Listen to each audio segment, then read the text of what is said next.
Oh, my dear friends, this is a 2019 Nissan Micra. But what's so crazy about this car is that there are so many things to share and to say about it, and yet there is absolutely nothing to this car, especially my tester this week. So let's get right into it. If you want to buy a brand new 2019 Nissan Micra S, my tester, it is sadly no longer a sub $10,000 car. Cost of steel, cost of rubber, and all other kinds of materials has now brought the price up to $10,488. What do you get for that? Well, everything you see here. So doors, wheels. No, I'm kidding. There is a 7-inch screen on the inside as a backup camera, which is mandatory, and a few other things, but not the stuff you would typically expect in a car, or a new one anyway. For that, you'll have to get the SV trim, which starts at $15,598. It includes cruise control, power door locks and windows, a remote to unlock the doors, air conditioning, the works, essentially the works. Oh, and it also includes the automatic transmission. Yes, my friends, the manual Micra is only now available in the very base S model car. Now, if you do want the base S model car and the automatic transmission, it's kind of a pricey option, like $3,800. Well, that's because the automatic, which is a 4-speed, includes air conditioning, cruise control, and a few other things. But now, if you're crazy and you want the top line Micra SR, you'll have to dish out $17,598 to get alloy wheels, fog lights, leathery bits, and the automatic transmission. Yeah, I've barely said anything yet, and already I'm exhausted. No, but seriously, styling, yes, the car is getting quite old. In fact, it's only pretty much built for our market and a few other exceptions, because the new generation car has been around for a few years, but it still remains very attractive. And this Caspian blue really works for me. And those hubcaps, check out those hubcaps. What? Okay, enough kidding around. Let's do the usual tour, my friends. By the way, because this has no power door locks, I had to manually go around and unlock every door before I did this video. So that's 408 liters of trunk space. Doesn't exactly look like 408 liters, but hey, why would Nissan lie, really, huh? The back seat, there it is. It's actually easy to get in and out of here. You can sit 3 across if you really had to. Headroom is a little bit snug-ish because of the roofline. I don't know if you can see that. Yeah, kind of. But otherwise, it's not an unpleasant place to be. Well, as long as you're not there for more than an hour, I suppose, or if you're maximum 2. Now up front, here are the things that need to be discussed. Manual windows. What? Crank windows? I said windows. I meant mirrors. Crank windows? No power. I don't hear a big clunk. Manual door locks. Plastic block-off patches. Regular gauges. No. Oh, wait a minute. Oh. Key goes in the hole. There we go. Regular analog gauges that tell you everything you need to know. Look at that, a plastic steering wheel. Love it. I love it. Oh, there's that shifter. Storage is storage-ish. And that's about it. And this is the fanciest bit in the car. 7-inch screen with stuff. But that's it. But I did say a lot, right? I mean, I'm going on for almost 5 minutes here. And yet there's nothing to this car. But you know what? From here on in, this thing is absolutely fun. A total blast. And it's the one thing I can never miss out on every year. driving the Nissan Micra is one of my annual guilty pleasures. It is right up there with driving a Mazda MX-5 Miata every year for the last 20 years, with perhaps one exception.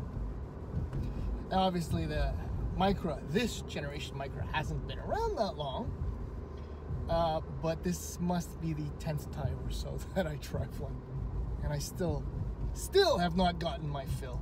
In fact, the first time I drove this thing was back in 2013 at the Nissan 360 event, where I got to beat on, and I'm not going to apologize for it, I beat on a 1.2 liter version of the Micra. Those were some of the most irrationally fun 30 minutes of my life behind the wheel of a car.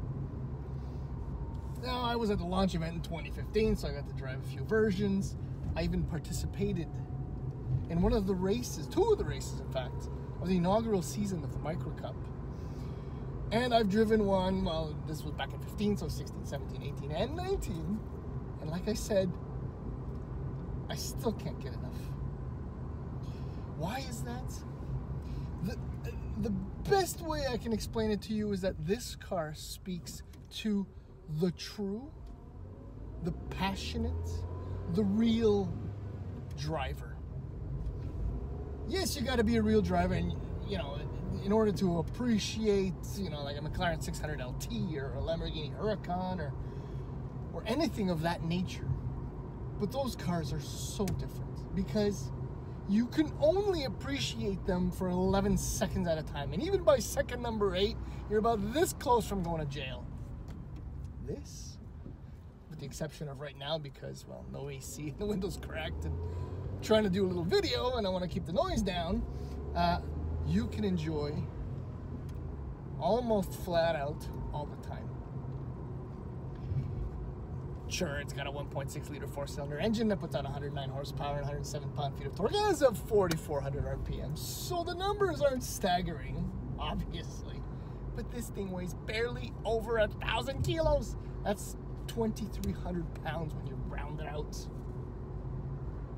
Weight is the enemy of everything, and this thing has no weight. So what does that mean? Smiles for miles. Miles per gallon, the way I drive, especially this thing, you won't get that many. I mean, even if you drive like a moron, like I tend to do with this car anyway, you'll average about 6 liters per 100 kilometers, which isn't fantastic given the weight and the size of the engine and this and that. But it really, it's neither here nor there. The S model, the one available with the manual transmission, is obviously the one to get. The manual gearbox, the shifter, the throws are short, but it's plasticky, kind of notchy, not exactly, you know, it doesn't feel like a Civic Type R or anything like that. Obviously, this is a quarter of the price, but it's just perfect. And the clutch is light, and the travel is this and that, but this comes back to the fact that what I was saying about being a true driver. You got to work a little bit to get this car right. And you got to keep the revs up when you're releasing the clutch in first gear, otherwise it'll bog. Like I said, shifting into second gear sometimes feels odd, and third is the same, but oh my God, I love this car. And you know, despite these little funky things about the manual transmission and keeping the revs high in the engine, you know that this thing is bulletproof reliable. This thing is raced, right? The Micra Cup thing I just mentioned, these things are beaten to within a 64th of an inch of their life. And they're right back at it a few hours later for the next race or the next qualifying runs. Oh goodness, I love this car. And it drives really, really well too. I mean, again, the weight thing, right? So the handling is nimble, the agility, the steering is light, and oh, it's I can't help it. It's really, really good. The chassis the tuning of the chassis is spot on, perfect for the weight. The dampers soak up the bumps. It's good. It's so cliche to say that this is the most fun you can have with your clothes on without being arrested or doing something illegal. But for like 10.5, let's go find a new car that is no more than 100% more expensive, 200% more expensive. That is this much pure, simple fun to drive. Now, I don't think the Nissan Micra will be along for the ride for much longer. I mean, the other generation has been around for a while. So if you can take one for a spin, especially if you love to drive for driving's sake, take one for a spin.